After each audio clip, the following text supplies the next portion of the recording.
Good evening and welcome. My name is Wendy Gruhl, and I am an executive in residence at the Nazarian College, and really happy to be here and welcoming you to the Distinguished Speaker Series for the Nazarian College.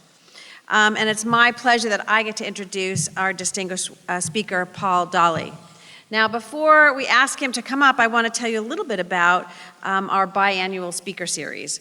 Each semester, the Nazarian College brings to campus incredible speakers to engage you all with them and students that will help inspire them. Paul is our 7th in our series and the 5th that has graduated from the Nazarian College.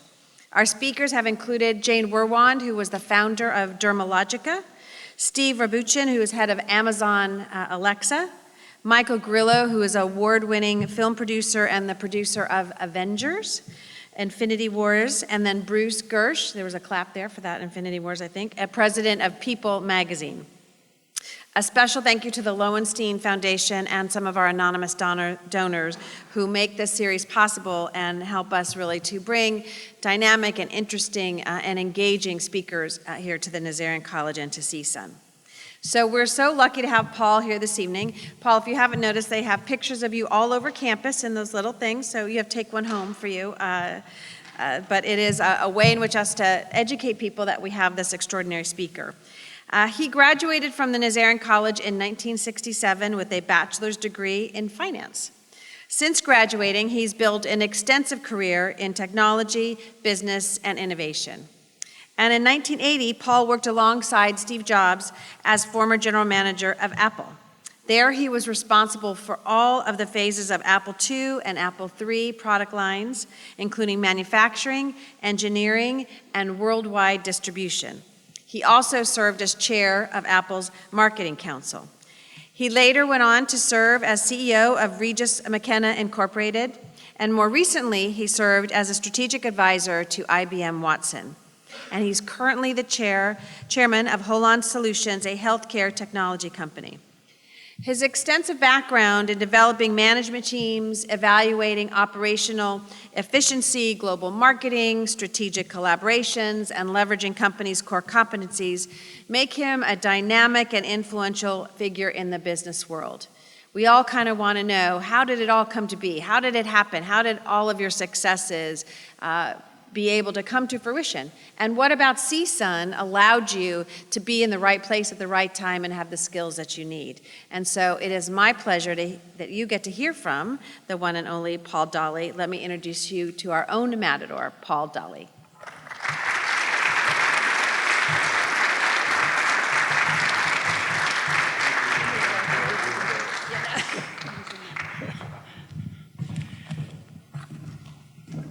Hi, good evening. I am now politely embarrassed.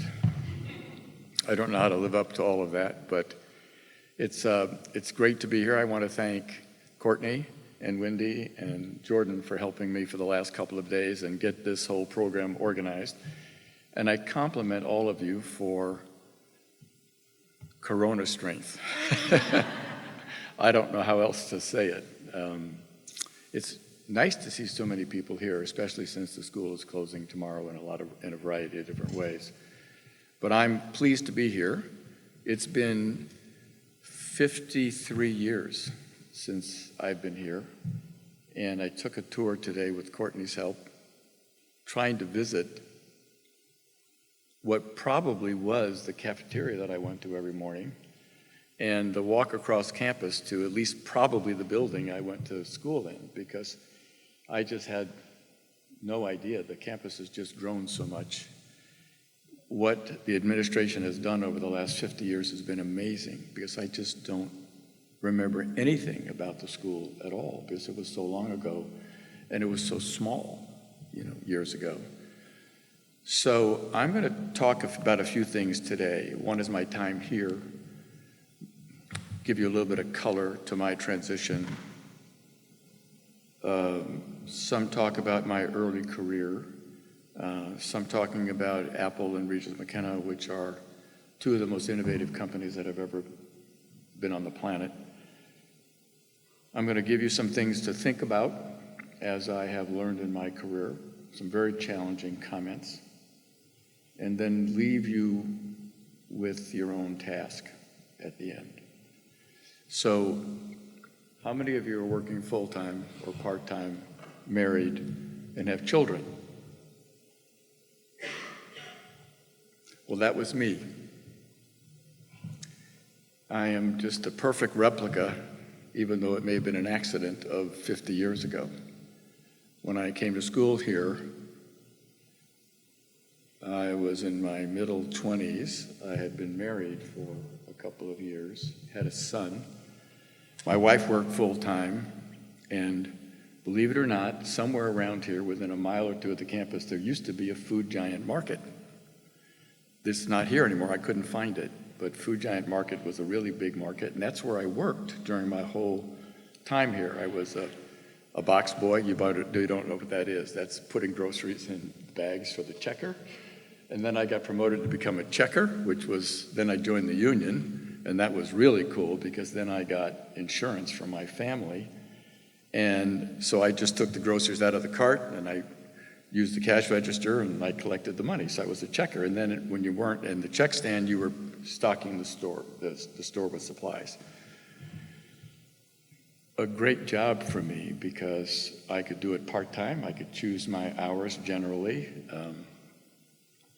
With my wife working and me working part-time at Food Giant, you get all the lousy shifts, right? I had to work in the afternoon and evenings. I had all the weekends so that the full-time employees didn't have to work in the night shift, so it was very peculiar. What I learned about school first was that the cafeteria really had the best chocolate glazed donuts you could find. Every morning I swear to God, every morning I'd come to school, I'd go to the cafeteria, I'd get a cup of coffee, I'd get one of the glazed donuts, and I was walking across some grass to my classes. And I had to have all my classes finished before 1 o'clock because generally I had to study and then go to work. So my time here was so interesting because I was doing basically what all of you are doing. I was working part-time, trying to get an education at the same time. Why was I in school? You go back 53 years, I don't really know why I was in school, frankly. I do know that I had responsibility to my family. And I thought at that time, though it may be primitive, that if I had a college degree, that would give me a floor. It would be difficult for me to fall below that college degree. In other words, if I was going to interview for a job and I was competing with you and I had a college degree and you didn't, that would give me an advantage. That was my single biggest motivation, to have a college degree so that I could go to any job and at least qualify to get the interview. I know it may sound silly, but that was my motivation because I had a family and I had to get a degree so I could go to work and physically, get a good job. I was also probably like many of you where I just had no idea what I wanted to do. So I chose finance as a major, but that was basically a default because I didn't know what marketing was. Didn't like the concept of economics and statistics and all that stuff because I just didn't have a feel for it. I don't think I was smart enough probably either. So I chose finance because I thought accounting would be boring. So I chose finance. I was so innocent because, in my family, my father and my mother were both born in Italy. They came to the United States. My father moved us away from New York City, and we moved into a little house here in Encino when I was about 9 or 10 years old. No one in all the Dali family on both sides, my mother and my father, had ever gone to college. And by the way, nobody had ever graduated from college. But when my father left New York and came to California, he was kind of ostracized from the family because he took the family away. And in the Italian culture, that's just not very good. But my dad worked two jobs. I mean, my whole life living at home, that's all I remember about my dad, is always working. And he was just a great guy. And my mother was the matriarch.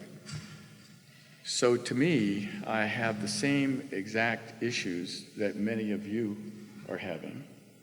And I found that the school was really helpful to me because I didn't know what I wanted to do, but I wanted to get this degree. I wanted it to be in finance that I could understand.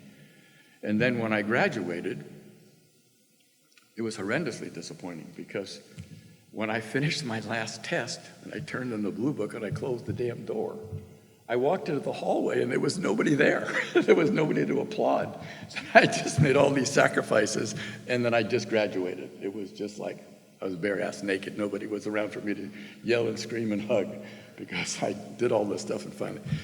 I tell you, if I had been one more semester, our family would have gone bankrupt. I mean, it was really a tough go. But school really helped me. So then my counselors in school helped me set up a bunch of interviews here on the campus. So they talked to me about what I might like to do, talked about attitude about different things. They gave me some visibility into the different jobs that were available, and they set up a whole curriculum of people for me to talk to.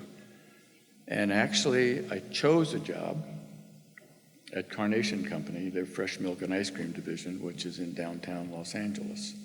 I don't know if it's still there, but it probably is. Carnation was great for me because once you join them, or once they choose you, you go to a training program for 90 days. And in that 90 days, they set up either weekly or bi-weekly programs at all the different departments in the fresh milk and ice cream division. So I had a chance to see the whole business here in Los Angeles. I mean, I delivered milk with the retailers. I was in the order department on the phone taking orders down. I was meeting with the retail drivers talking about their needs and what they were doing. We went out with these big tankers, went out to the farms to gather the milk from all the cows and brought it in. I watched milk being made and all the chemicals being added to it and things of that nature. We worked in the freezer. I actually packed ice cream for a week at midnight, from midnight to 8 o'clock in the morning. You pack all the ice cream. I saw everything, including the computer department. And at the end of the 90 days, they said to me, what would you like to do? Of course, they had an assessment of who I was from each of those different leaders that I was involved with for days at a time or weeks at a time. And I said, I think I would enjoy the computer department.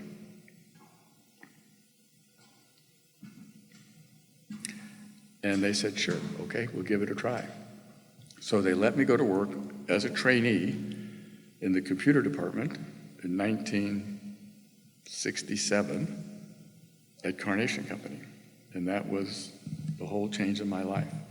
I really enjoyed the work. They taught me to be a systems analyst, which meant in those days, there were big machines, big tape drives, big disk drives, gigantic printers that threw paper out at miles per hour. And anytime a user needed some work done, they would go to the systems guy in the computer department, and they would say, can you help me develop this report? Can you access these pieces of information and give me this type of data? And the systems analyst would have to design it. He would design the software, how it would work, how the data would flow, what the reports would look like. You'd have to get the approval from the customer. Finally, when that was done, a job would happen, and you would develop it. And I thought that was like really cool stuff. I really enjoyed that. So I stayed at Carnation Company for a couple of years, transferred a couple of times to different jobs, all within the technology space, all on the technical side, all on the systems design side. And I wound up working for another very large software company called Computer Sciences Corporation, which is still a very large software company, does a lot of military work, and they're in El Segundo. That was really interesting because it was at a time when computer packages were beginning to get more known. Foreign term to you because you all grown up in a different environment. But in the old days, you had to write software, and you wrote it custom for your job, for your company, for your application. But during that same period of time, a new evolution was occurring where people were homogenizing a package, a payroll package, a general ledger package, an inventory control package. They would do it once in general form, and then they could sell it. So instead of you developing it yourself and going through all of the cost, you could buy a piece of software. It was already done. And then you added some specific parameters that were yours, and you could run that piece of software. So that was the computer package business. Computer sciences was in the forerunner of that space. So sales guys would sell packages either to banks or to industrial companies of various kinds, and I would go in and I would do the installation. I'd install the software, I would train all the users, I'd leave them all the documentation. I felt like this giant nerd because I had all these big bags I would walk in with, which were all the manuals, and I would leave them ultimately with the customer. And I became pretty good at training, and I really enjoyed that work. And there's a cute story here that changes my whole life. Because after a couple of years of doing it for Computer Sciences, which is a really formidable company, they said, well, would you like to go into sales? And I said, no thanks. Seriously, I couldn't afford it. Had 2 children by then. I was making a good living. I thought as a systems analyst, and I was in a great company. It was LA-based. So I said, well, no, you should go into sales. And I said, no, I don't think so. I think I'd like to just stay what I'm doing. I would enjoy this career development side. I'm a technical guy. So they said, no, I think you should actually, this is over a series of a couple of visits, I think that you should really think about it. You'd be very, very good at it, and we think you could help really develop the whole concept of packages because you know the whole software side so well, you'd be really good at selling. So I went home and talked to my wife about it, and I was afraid. I was afraid. I just needed the salary. I couldn't take a risk of taking a pay cut to be a salesman and having to work on commission. The whole thing just frightens you. So I said to them eventually, after talking to my wife about it, well, can I try it for a while? And if I don't like it, like after 90 days, can I have my old job back? And they said, okay, that's worth giving it a try. And I said, by the way, can I keep the same salary? They said, this is getting to be a little painful, but they said yes also. It's a true story. So here I was, becoming a budding salesman, same salary, and now off I go. So I, like many of you, I tried to do everything I could to learn about being a salesman. So I got the Dale Carnegie course. I read about what to do. To make an abbreviated story out of this, I saw a great article about when you become a new salesman, you need to practice your pitch. But you don't want to practice it on a live customer that you can make mistakes on because that's going to cost you revenue. So why don't you, practice on the 10 worst customers that you possibly could find. So I had a sales territory. Don't laugh at me. I picked the 10 worst customers, put them down on a piece of paper. I made a sales pitch of my own. I recorded my voice so that I didn't have a lot of ums and ahs, and I had good complete sentences. I had the right kind of voice inflection. I tried to anticipate the questions and the issues that they would bring up, and I practiced on the worst customers. Guess what? In the first 90 days, I sold a customer, $15,000 general ledger system. I made $365. Now, to me, as a sales commission, that's like finding a gold brick on the floor because I got my salary anyway, and now I found $365 more. Man, this unleashed the fire in me. I became an insatiable thirst. Boy, it was amazing for me. It was a huge transitional change. And then from that, I have never looked back. I ran a number of sales teams there for quite a long time. I took a number of different jobs.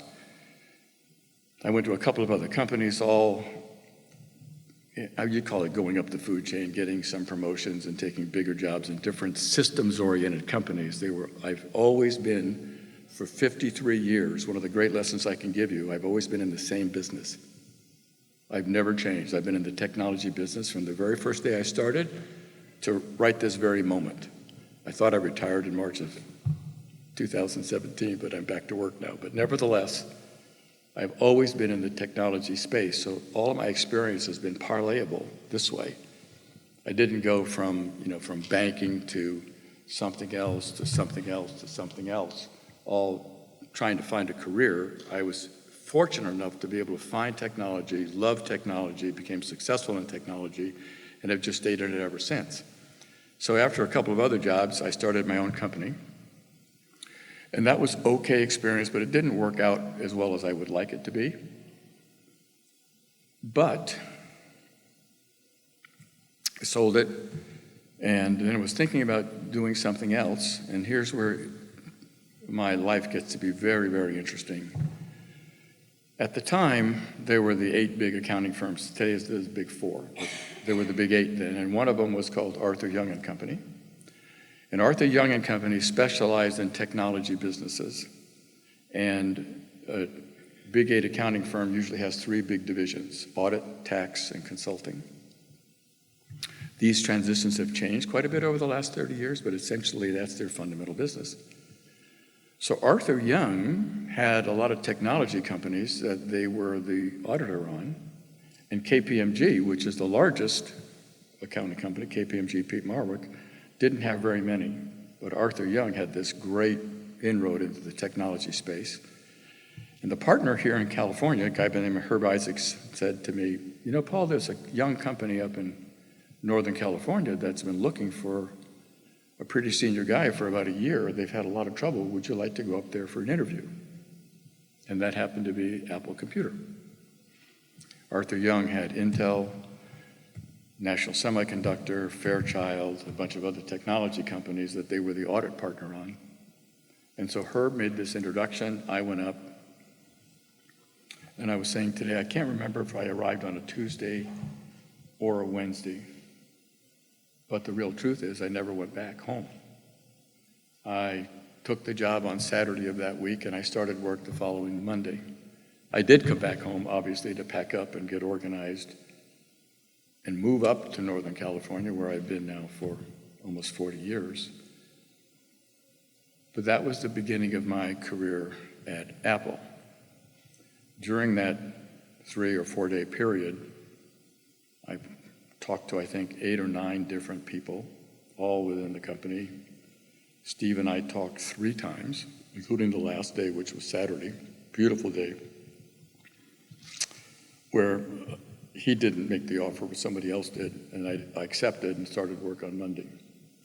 Apple at that time had just done about $250 million in revenue, and 3 years later, we finished $1 billion in revenue.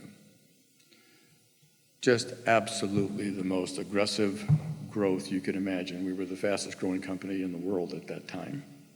We got resumes from everybody on the planet because Apple was the place to be. Just like you may have watched Oracle go through that transition, Google went through that transition, Facebook was going through the transition because they became so famous, they were growing so fast, they were the place to be. Every great technology person wanted to go there for work.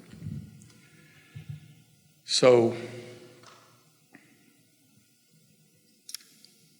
it was a really interesting time. I want you to close your eyes and think about something.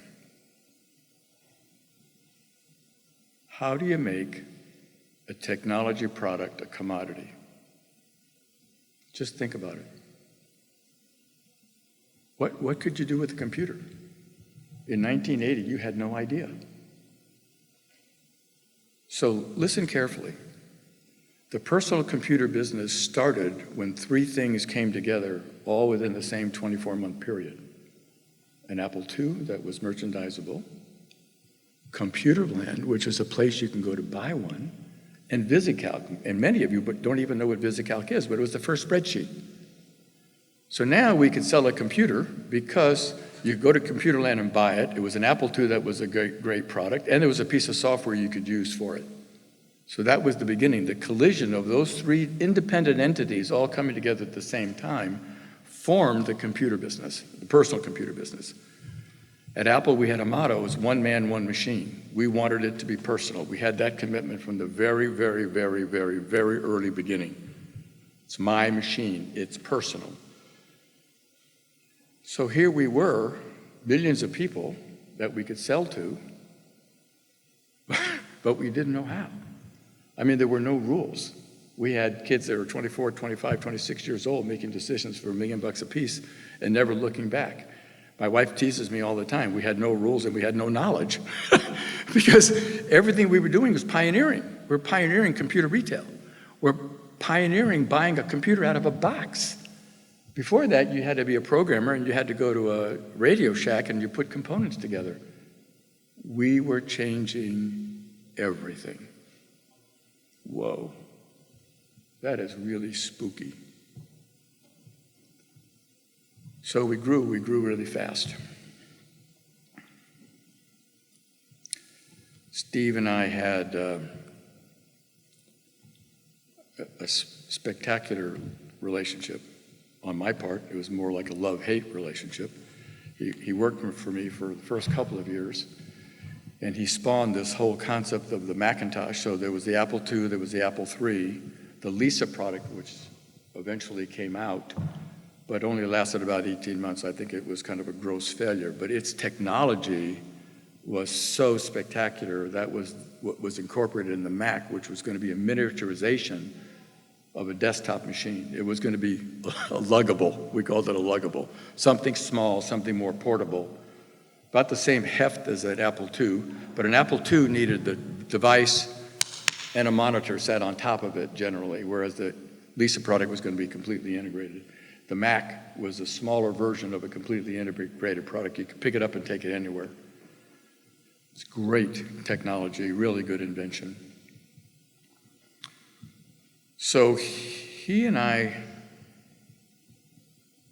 we had so many discussions. We would take a lot of walks. I had 100% of all the revenue.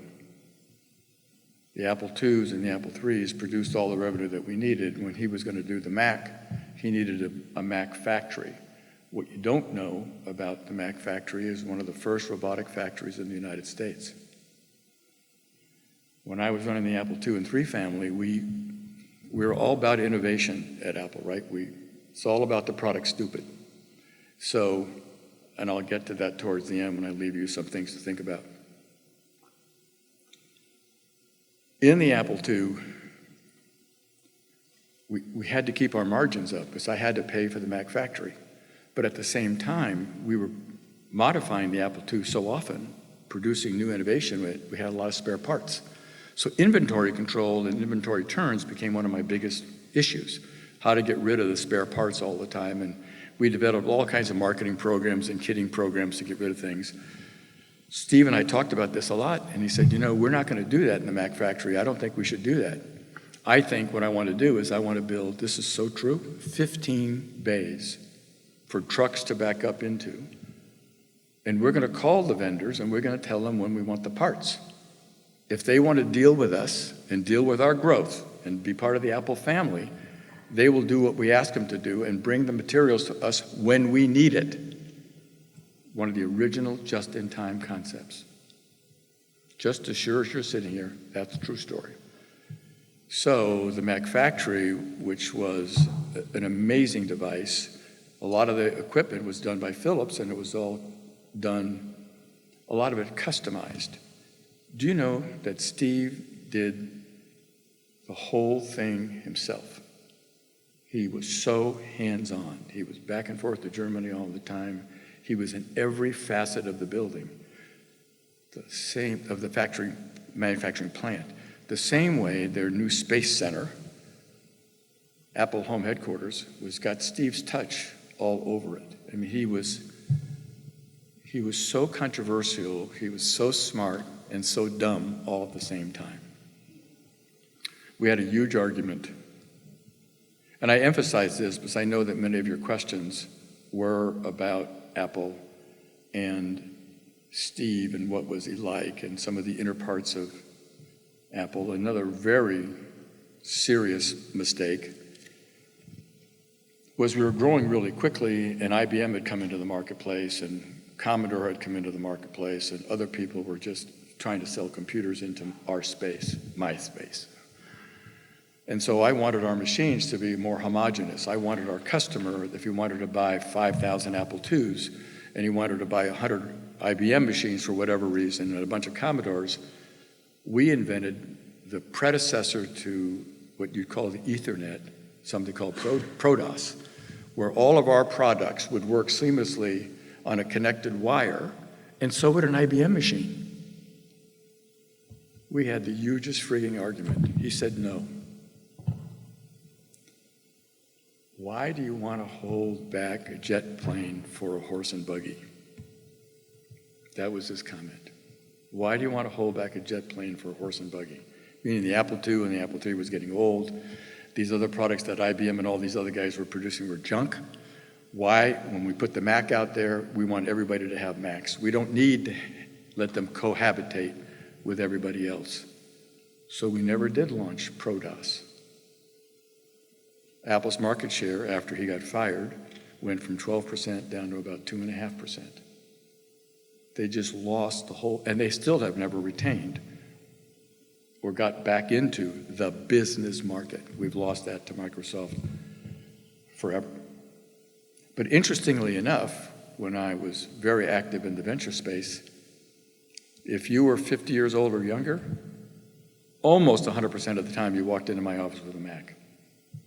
So after you left school or wherever you were, everybody wanted to use a Macintosh. We could have owned the technology space in ways that are just absolutely unheard of had we started with ProDOS, because later Apple developed all these products that did cohabitate with everybody else. So everybody so he finally admitted 10 years later that, yeah, maybe it was a silly argument and I was being a little bit too biased. Screw you. But anyway, I loved him. He was different because I couldn't argue with him very well. You could never he absorbed faster than any human being I've ever met. And you couldn't really argue with him. But I owned the business. So, Steve, get out of my way. I'm doing what I need to do. If the board wants to get a new king, they can, but get out of my way. He understood that. He understood that. If you bowed down to him, if you weren't smart enough or strong enough to handle your own, you weren't going to survive at Apple. Which brings up something that I'll talk about again later, but it's a very interesting issue. When I tell you that, it's hard to explain it. Being smart, in my mind, is like vanilla ice cream in an ice cream store. Everybody's got it. So what are you going to do for me beyond smart? I don't care who you are. I just don't care who you are. What can you do beyond smart?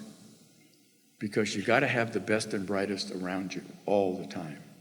I promise you, if you have a slot that's open and you acquiesce for a B player, you're going to hurt yourself, because sooner or later you're going to fire that person and have to fix all the things that they should have been doing.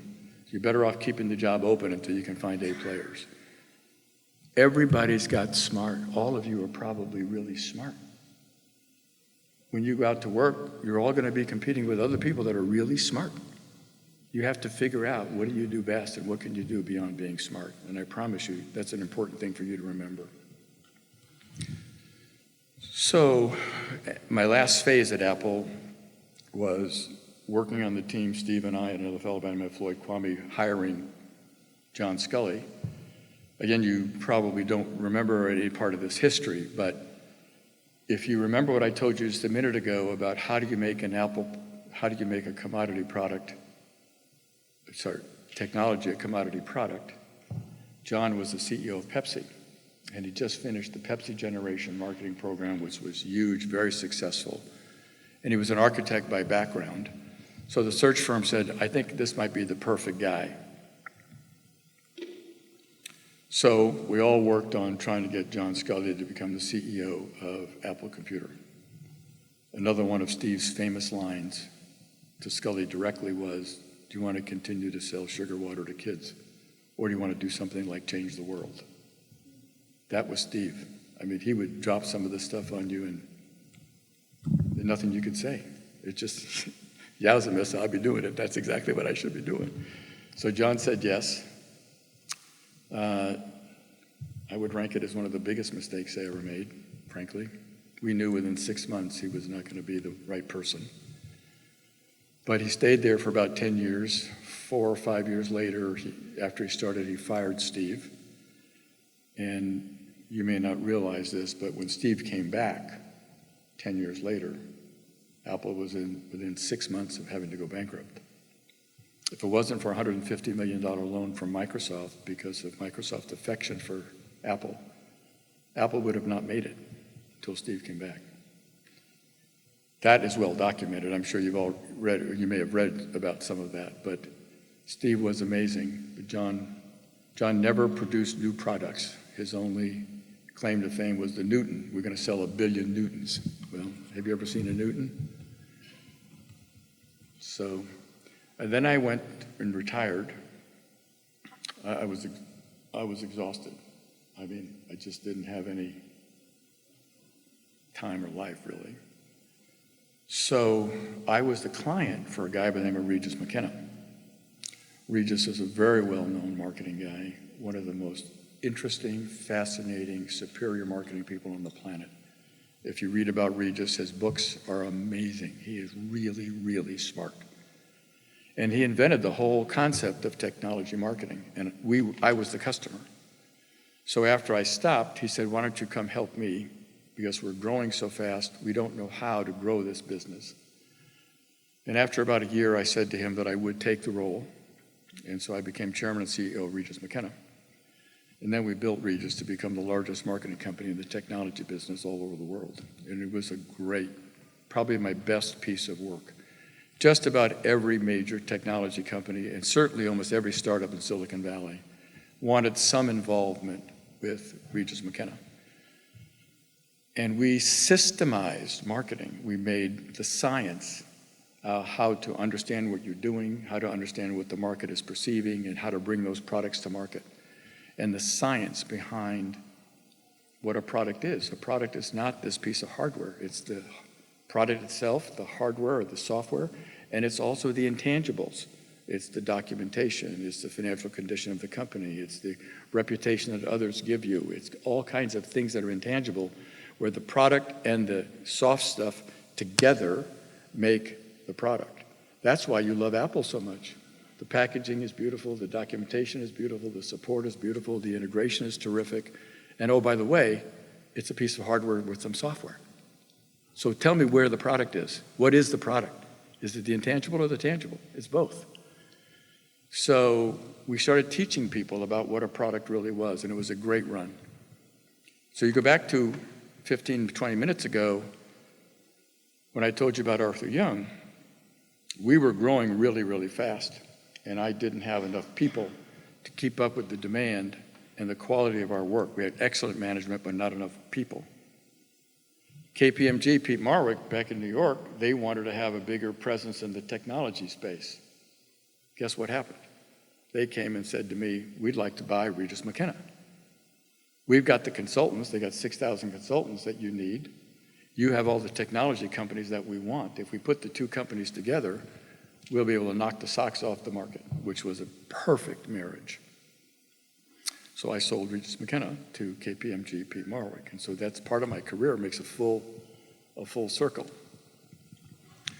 So I retired very quickly after that, but in the meantime, while I was running Regis McKenna, Regis was a part-time venture capitalist for Kleiner Perkins, which is, you may know, is one of the more reputable firms in the world. And when I was going to slow down, he said, basically what you need to do is become a venture capitalist, Paul. He said, because most of these guys are bozos. They're all financial guys out of Montgomery Securities or Hamburg and Quist. They know nothing about building a startup. They know nothing about operations. These CEOs come to us, they want money, but they don't know what to do. They don't know how. They only know their invention, but they don't know how to build their company. We need operating CEOs, operating venture guys like you, so you'd be able to become a venture guy. And that was a whole new phase of my career. And we started some fabulous companies. But to give you an idea, many of you might be sitting there thinking about starting your own company. You can do almost the impossible. You can do so many things that you don't perceive you can do. I mean, I was the first guy that helped fund a company that put sound on computers in 1990. Now think about it. If you can close your eyes and think about 1990, a computer went beep, beep, beep. That's all it did when you pressed the buttons. There was no sound. Oh, by the way, there was no software that you could use to run a computer to produce sound. Oh, by the way, it didn't have color either. So why would you even worry about that? Duh, as Billy English would say. So you have to know the art of what's possible. I thought that eventually, down the road, computers would become almost like a television. Now, we couldn't run the bandwidth to get more than 15 frames per second on a computer, so you always had this stutter picture. But eventually, the bandwidth is such that you see today, you have full motion video in high resolution color on a computer. 15 years after 1990, you had computers that looked just like television. So we put sound on computers. We developed the first ad engine, which was built into Yahoo, so that as you tamper around on the internet and you know where you're going, the ad server was sitting in the background knowing every place you went. So they could find out by the demographics of what you were doing, what type of ad to serve you. So we started this company called AdForce, huge success.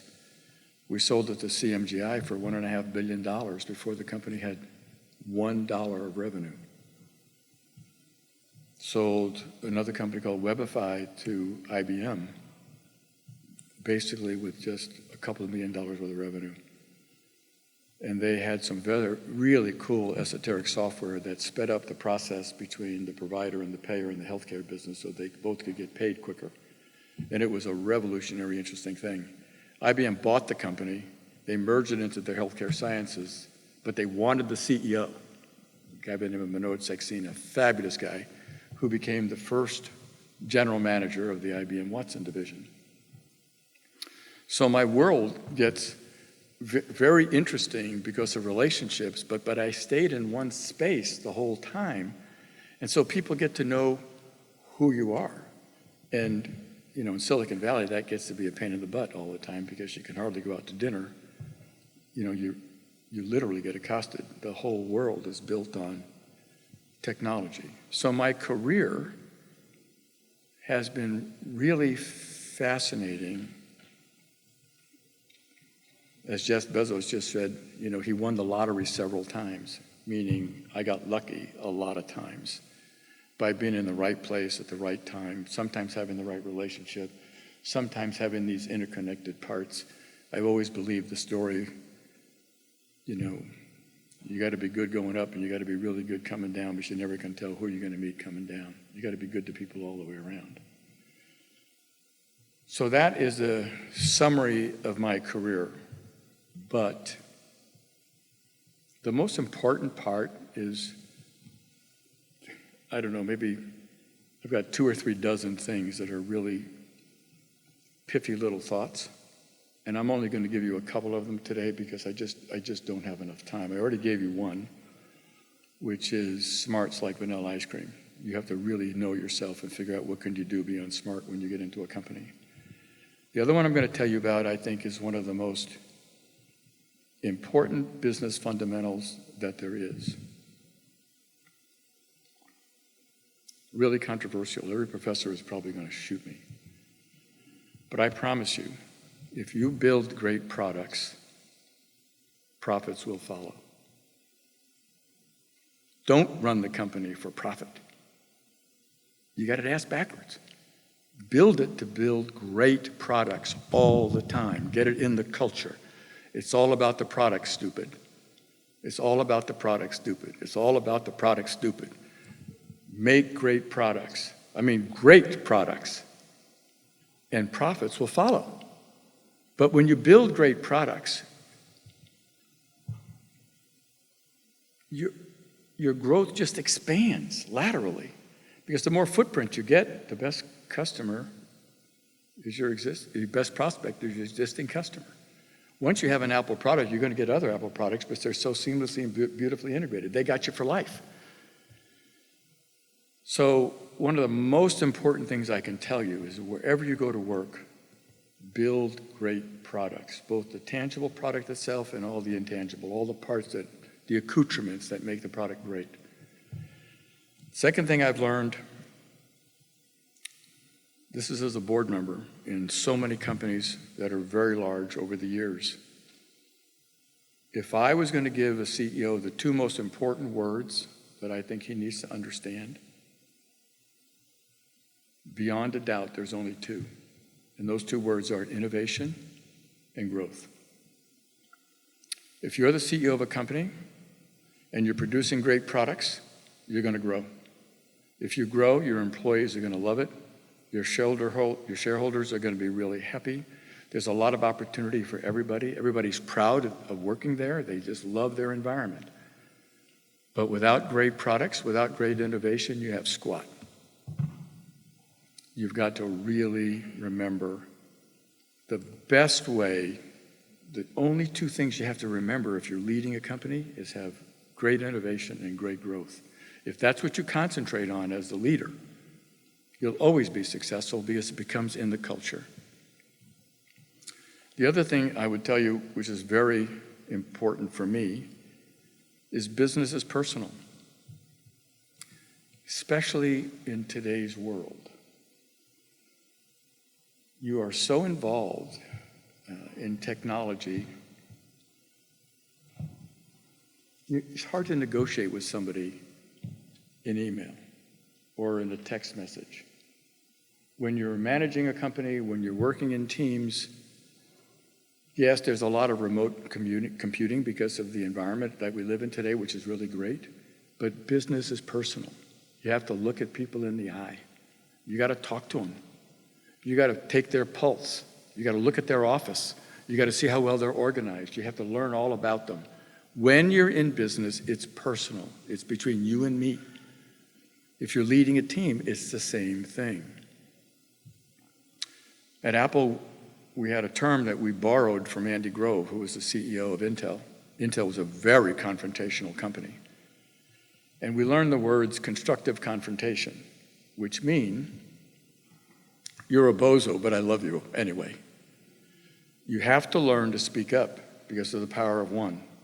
You have to learn that you have a right to talk, but you got to be polite about how you tell people they've made a mistake. You have to learn how to argue, but still take people out for a beer. Constructive confrontation is one of the most important things you could ever learn in the business environment because you've got to be able to talk and make correction. If the teams are not communicating, you're not getting all the stuff on the table. You have to use your teams and you have to use people to really help each other.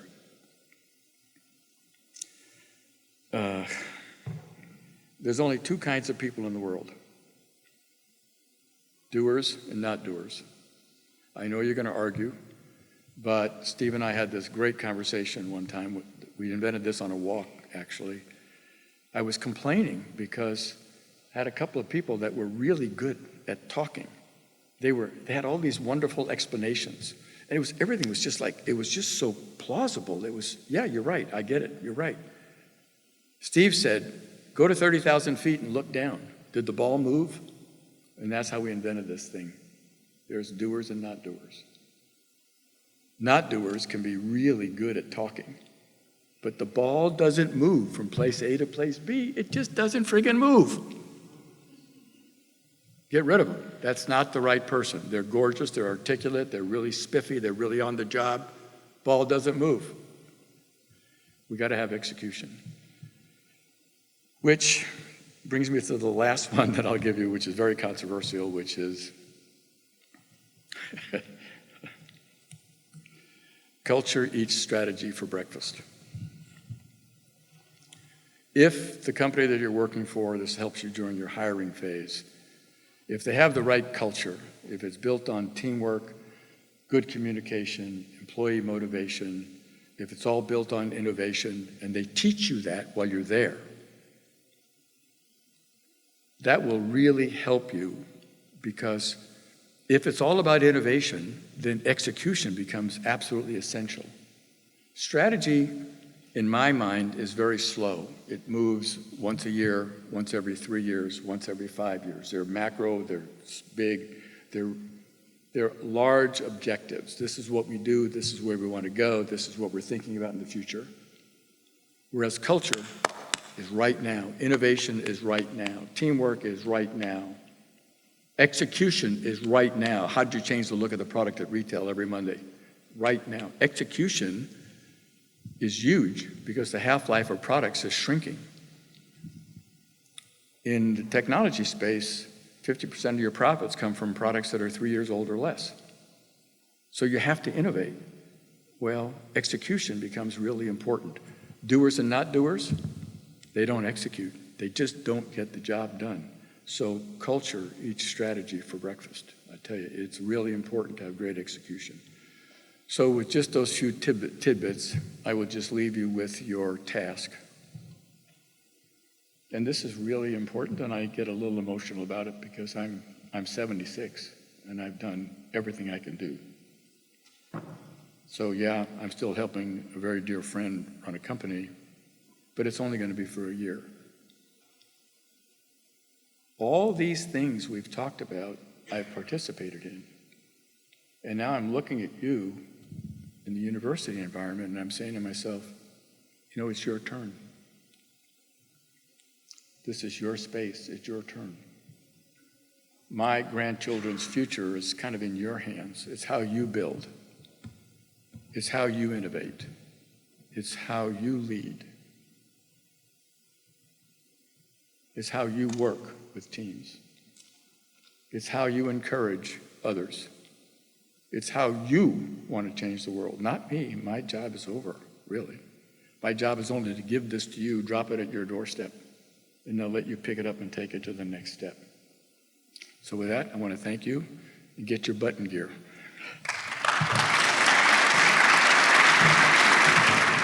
Thank you. That was great. And I think they're called Daliisms. Is that what they're called? That they're well known on some of his stories. And I actually like that. I wrote it down. Constructive confrontation. I think maybe we could suggest our politicians have some of that constructive confrontation. But it is. Yeah, lots of luck on that. So many of you sent some questions, and we tried to pick out a few of them to have a conversation during our last time in Jordan. I will look at you for any, when you say to me we're at the time. But I think that, one of the questions that we discussed a little earlier is these students are trying to figure out what they want to do and what they want to be and skills that they have here. And we talked a little bit about failure, that it is okay to fail. If you had to give some advice, in addition to what you've already discussed, to students here, for them to, as they're figuring out whether they're employed, not employed, working part-time, married, et cetera, what are some things they can do to get to that next step for them? So is it internships? Is it programs? Is it networking? And what if you try for that first job and you don't get it? Give them some inspiration on that too. I threw out a lot. I'm so sorry. It's hard because it's such a personal question. Failure is obviously never good because nobody likes to fail. You just feel badly about yourself. You can't help but internalize. I get it. As a venture guy, these serial entrepreneurs would come to us and they'd be immensely successful. They could have started Uber last year and they want to start something else this year, but they fail. We fail all the time. So failure in itself is not bad. How do you recover? The entrepreneur he understands he failed, but it doesn't slow them down because they're off to kind of like the next thing. If you go to get a job, a position, and you don't get it, it does really feel bad. I think in all cases, you have to be internal first. You have to kind of examine, could you have done anything different? You have to talk to other people and sample test. Can I have done anything different? Would you make a suggestion or two? I think that if I was young today,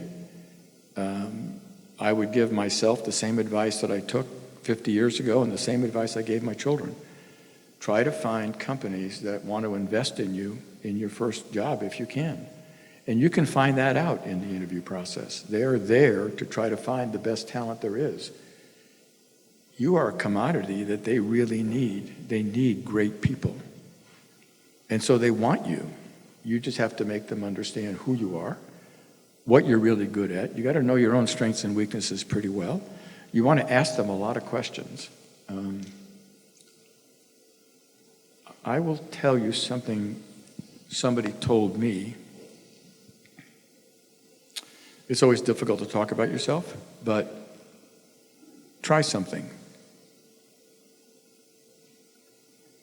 Whenever you go to your next social outing with yourself or a mate or whatever it may be, and you're in a crowd and you're with strangers, just do a test.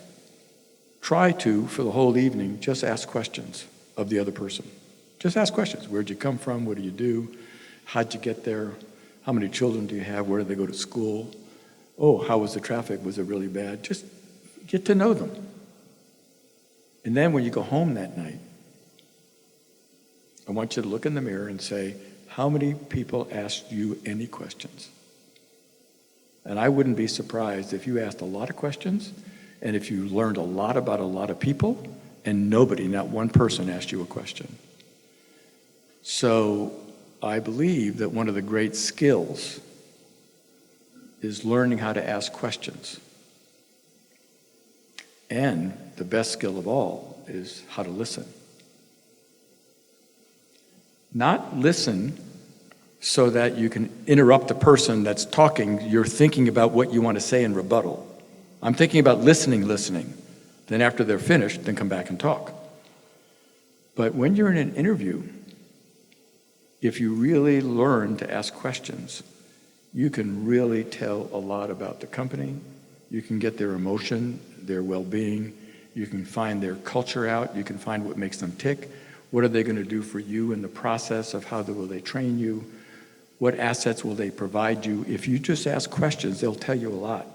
And it may help you from getting disappointed if you don't get it, because you'll understand why you didn't get it.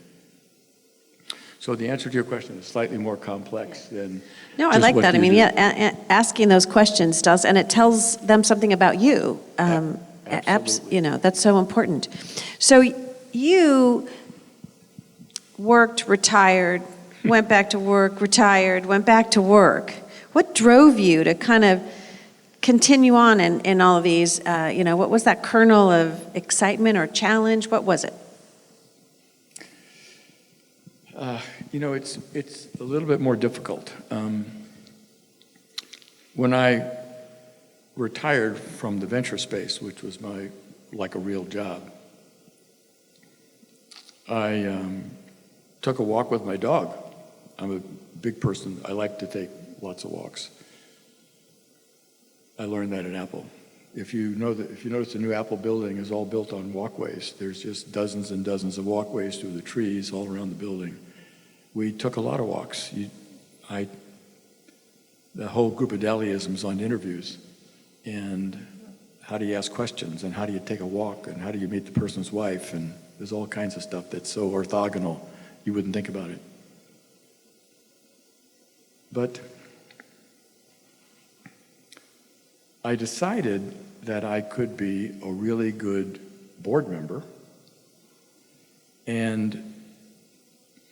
but if I did it, it had to be one of two things. It had to be a company that was growing straight up, or if a company was going straight down, because my skills for building were the only things I knew. I only know how to build things. So actually, one of the advisory roles I took was for Real Networks, which had $900 million in the bank, but basically no ongoing business. And so we went out to try to fix that company, and that worked out really well. And then I got approached by all these other technology companies to be a board member, and I picked those that were really fast growing, and I loved the CEO, where he was malleable. It had to be places where I knew that I can contribute. I knew the problem, I knew how to fix it, I knew how to listen, I knew how to motivate. I could use the skills that I had had. My metaphor was so primitive. I had recently learned that 747 pilots were retired at somewhere between 60 and 62 years old. They stopped working because of whatever the rules and regulations were. And I said, that's crazy. A guy's got all that experience. Why would they retire a pilot so early? I was a board member. I was only 68 years old. I was in really good shape. Why do I want to just stop if I could help people or help at the board level? So I came back the third time because I really thought I could contribute. And if it was fun for me, young people are really smart. They keep you stimulated. You're always on your toes. As I get older, that would be good for me too, as long as I could keep up and contribute. So I came back the third time for that. I stopped everything in March of 2017. All the board work expired at that point in time.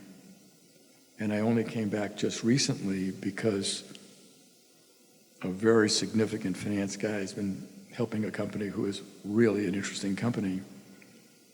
And he really needed the help. And I said, okay, I would do it for a year. But that's more of a dabble than I think it's more of a dabble. So I came back only because of the challenge, and I thought I could help. Okay. Well, we're glad you did. And I think, you at Apple, you were not only product, but marketing. And we all know now that symbol, Apple, everywhere. You don't have to, it is in everything now. Apple News, the Apple computers, all you have to do is just see that little apple and it is that product or part of that company. Did you envision that in the time, or was that part of, and when you were there, that it would become iconic in the way, from a business perspective, and that everything kind of fell into that lane? Well, let me answer the question differently. Okay. As a venture guy, and just recently this happened, somebody brought me an opportunity, and they said that they wanted to start this company, but they didn't think they wanted to run it very long. And I thought, well, I don't want to be involved in that because I want to build a company that lasts institutionally forever. What did I mean? Well, I believe if you're building a company to sell it, all your decisions are very short term. You're thinking in a different way than if I want to build an Apple computer and have it last for a very long time. You invest differently, you look at the culture quite a bit differently, your decision processes are more long term. You don't build it because you want to be out of it in a few years. So,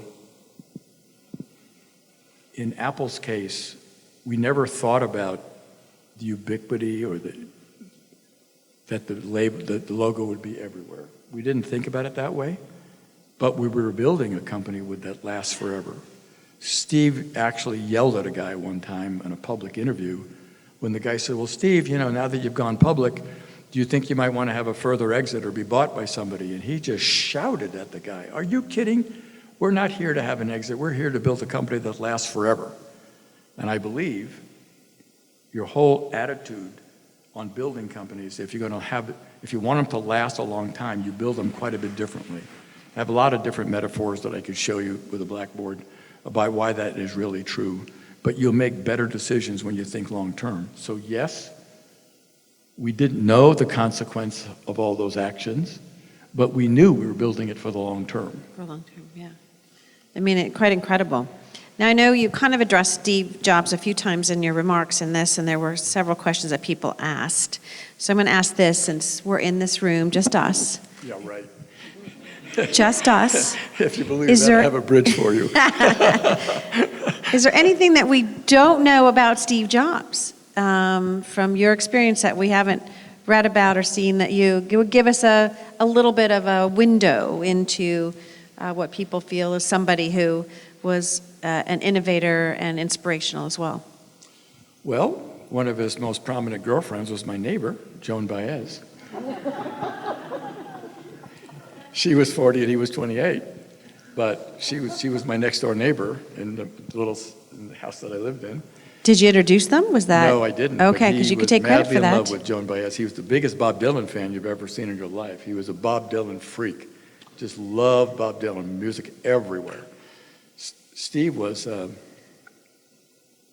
very special dude. He's a very special dude. One day you'd say to yourself, we can just not live with him one more day. I mean, he was so flagrant. The next day, something would happen and you'd realize, you just can't have Apple without him. He drove you to those wild extremes so often, but He's a big sensitive sweetheart. He was a really cool guy, but very, very difficult. I think some of the most brilliant, visionaries are like that. I happen to actually work for Governor Andrew Cuomo during the Clinton administration, and there were days I was ready to kill him, and then the next day, and you'd go, wow, he is so smart. But I think it is for people that are visionary like that they challenge you so much in their behaviors and so forth. You did say that earlier when we were talking beforehand that Steve was one of only 3 who had maybe tell about the 2 Fortune 500?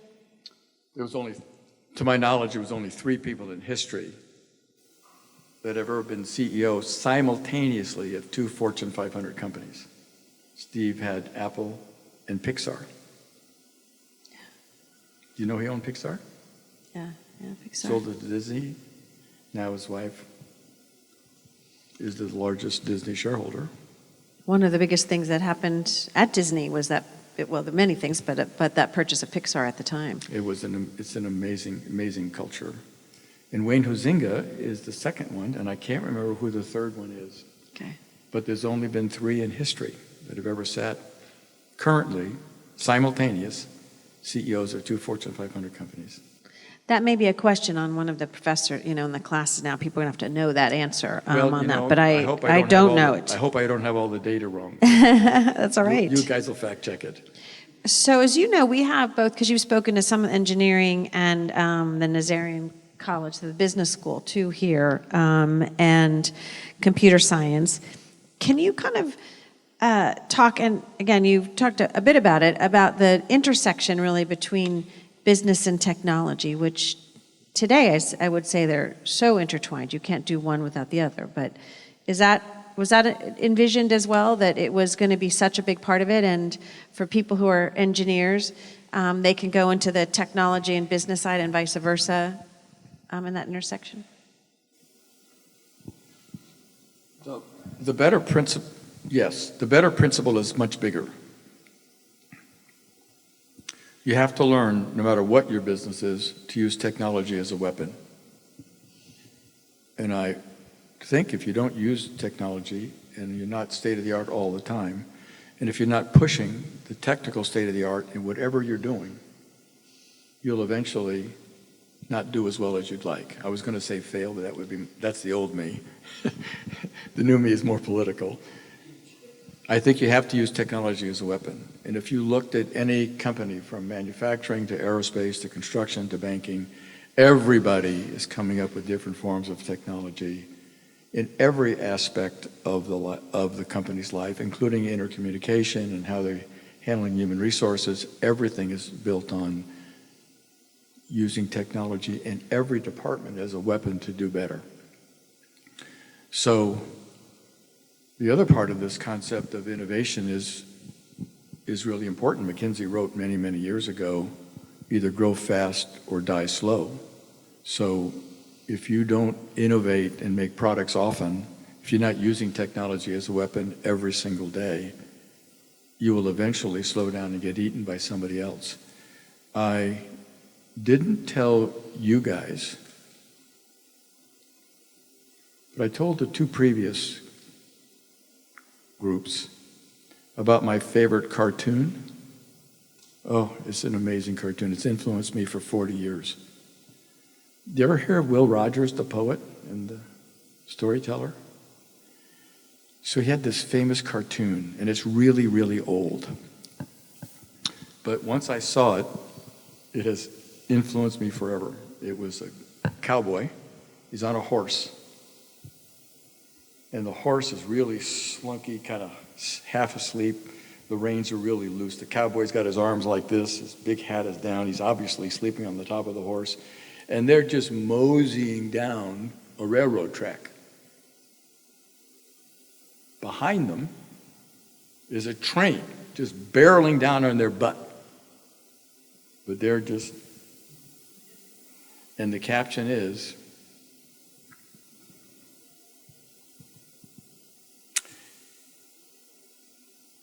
even if you're on the right track, you're going to fail. because they're coming behind you. So the whole concept in this cartoon is to use technology to stay on the right track, keep moving fast, because if you don't, somebody's going to come down and swoop you. Even when you're on the right track, you're going to lose if you're standing still. So technology is the best weapon, and the half-life of products is shrinking. So it happens in every piece of the business, from accounting systems to finance to manufacturing systems to the supply chain. One of my closest friends is Marco Netto, who is the chief operating officer for Amazon, now 5 years retired. He lives right next to me in Sun Valley, and we're really close pals. And I said to him, how in the world would you ever take the concept of a book company and get it into the cloud computing business? Do you think about that? It's like a right angle. Why could you be selling retail and then all of a sudden decide you're going to start selling cloud computing capacity? And he said, oh, we didn't plan it. It was just an accident. He said, we built it for our own supply chain. We just built too much. We wanted to build too much because we knew we'd grow into it. And so I just sold the excess space. That's a true story. That's how they get into the cloud computing business.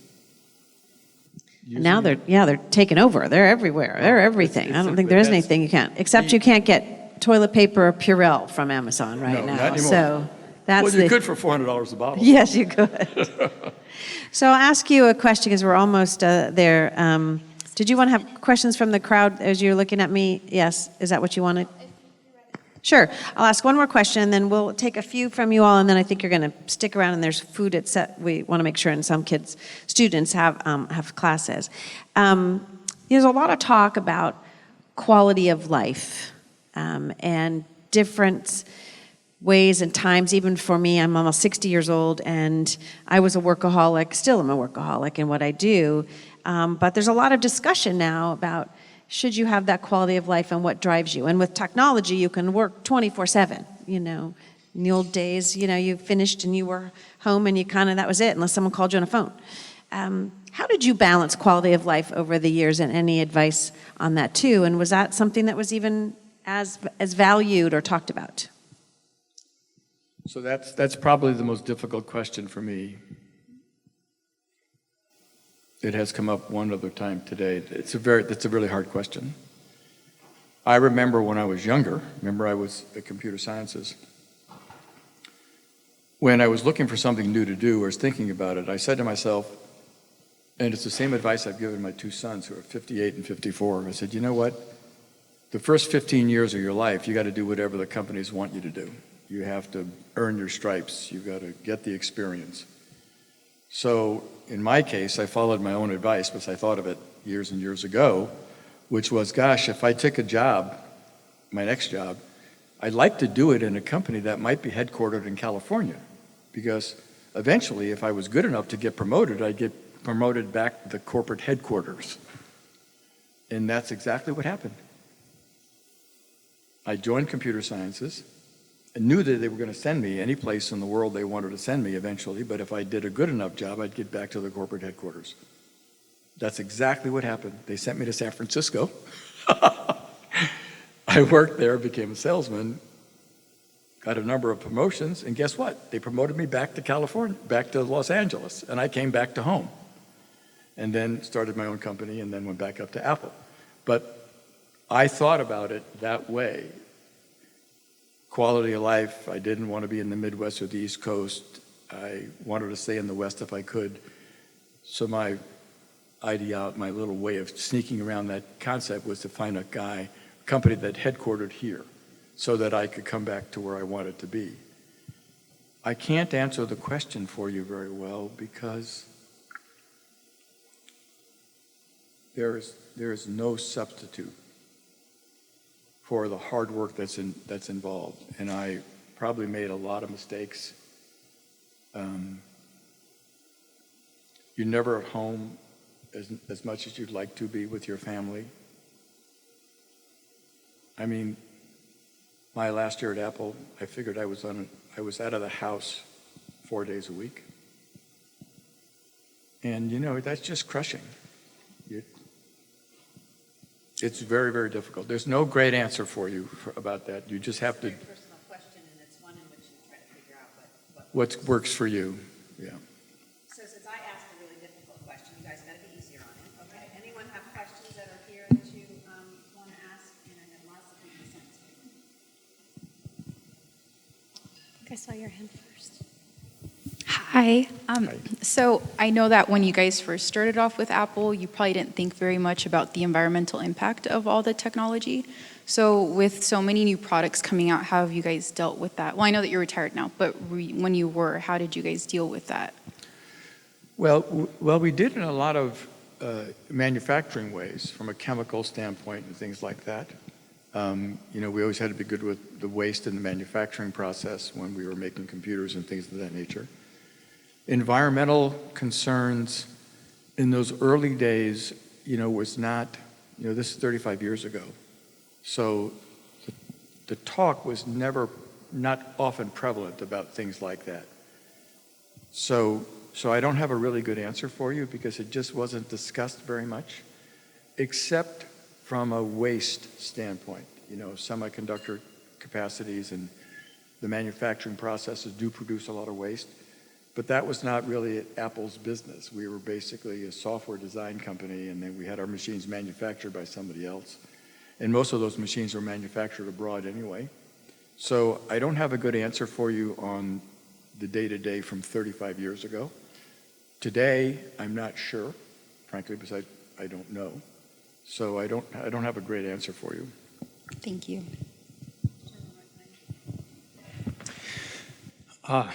Very good. Really, really good talk today. I think it's great. I'm a 20-year alumni. I graduated here 20 years ago, so I'm not a young whippersnapper as I once Young was. punk. I might be a punk, but not young punk.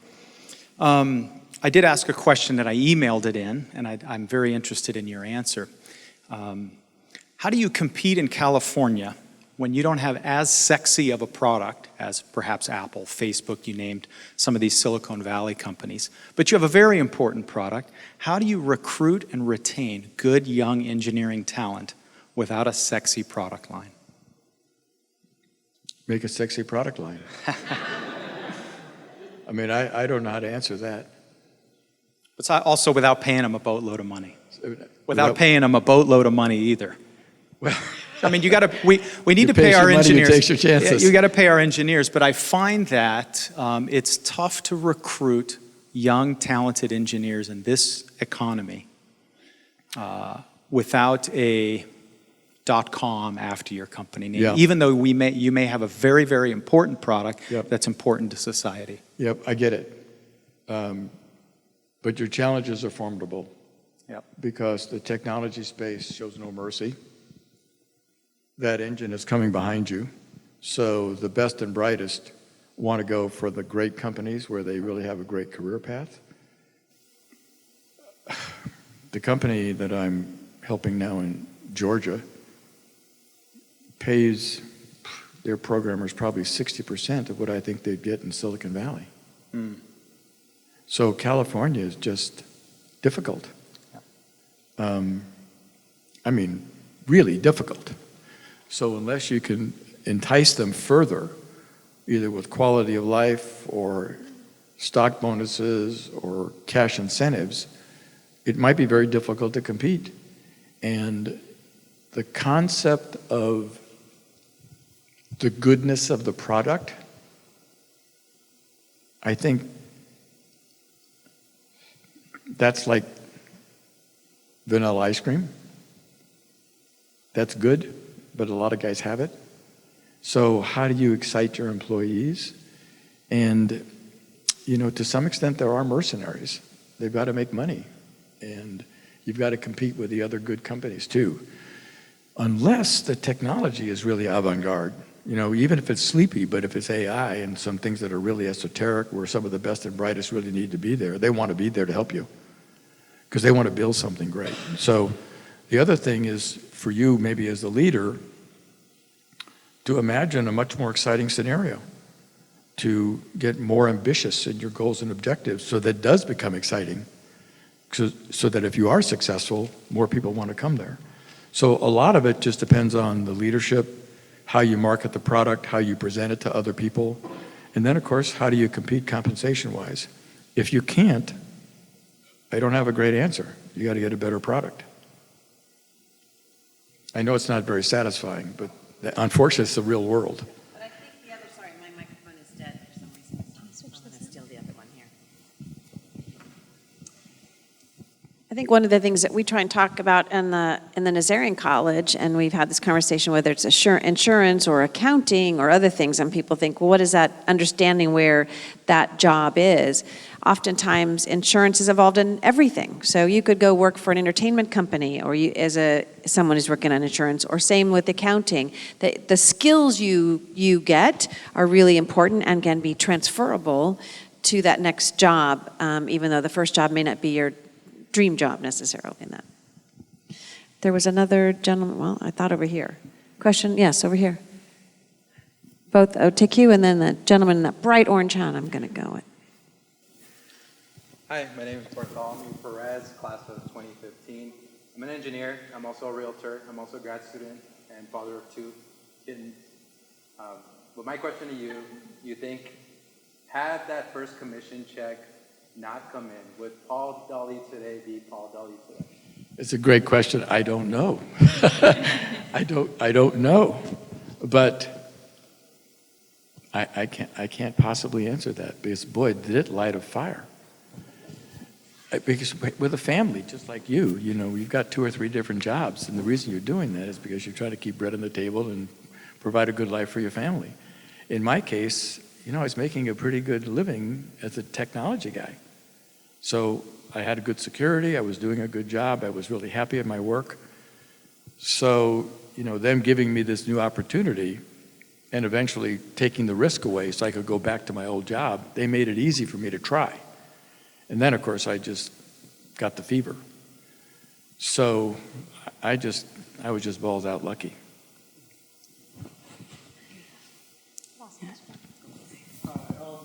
My name is Darion Flores. I'm first year at CSUN. I study business law. And seeing and hearing that you had such a strong hand in the success of Apple, I was just wondering because there's a lot of students in here who have lots of business ideas that they hope will be as successful as Apple. And if Apple was to be created in this kind of climate it is today, or in this day and time, what would be the tip you would give someone who wanted to make the next Apple in today's time? So it's a wonderful question, and it's not at all year related. It's just how smart are you? So once you have these great ideas, somebody's going to want to fund it. So the concept is the quality of the idea. You know, Uber, would you ever think about Uber? It's only a few years old anyway, you know? Facebook, which is even older, we started the predecessor to that called college.com, which then became Facebook. So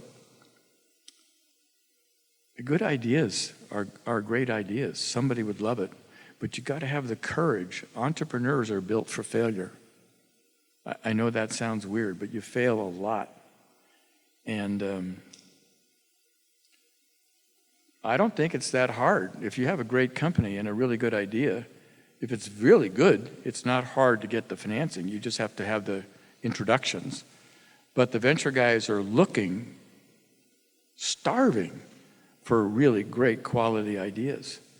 Like I just told you when I was at the podium, when I saw one, I mean, it was extraordinarily innovative. You know, it's about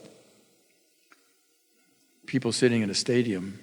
They've all this free time. They're watching a basketball game or a soccer tournament. They've all got telephones. How can you turn the telephone into an information kiosk and do real-time advertising? It's just a fabulous idea, really interesting idea. But they never wanted to run the company. They just wanted to sell the intellectual property, and they came to me and said, how can you help me do that? Well, I just refused. I'm only interested in building. They didn't want to run the company. So, but what a cool idea. So when you have really great ideas, people are interested in helping you. And then, of course, you just have the courage to implement. But good venture capitalists, I'll tell you the truth, the really good venture guys are amazing to have as your partner. They know that their success is built on your shoulders. So all they try to do is every Monday morning drop all their relationships on your doorstep, to try to help you. That's all they're interested in, is helping you win, because they win big time. And they're not inconsiderate about it. You know, if you had a new deal and it was a good project, you both work out a sense of ownership and the volume of money that you need, and it works out usually fairly well. But, you know, failure is very high, 90% or more. I mean, it's really high. Failure is really high. So you just have to be able to weather that storm and go on and get another project. But you can be funded. Thank you, Paul, and we're going to close here at this time, but I think that what you've shared with us today is a little bit, not only about Apple and your career, but about how you, what drives you and what helps others to drive in that failure is okay, that being smart, you know, that use that in a way. Also, don't do it just for the money, do it for the good product, and that will allow you to be successful. And most importantly, you've shown that being an alumna of CSUN and a Matador is a great road to success, and what you learned here helped you and helped so many other people, and you coming back means a lot to us, and so we have a little special presentation to give you. And as we do that, if you could thank Paul Dali, thank you so much for being here today and presenting.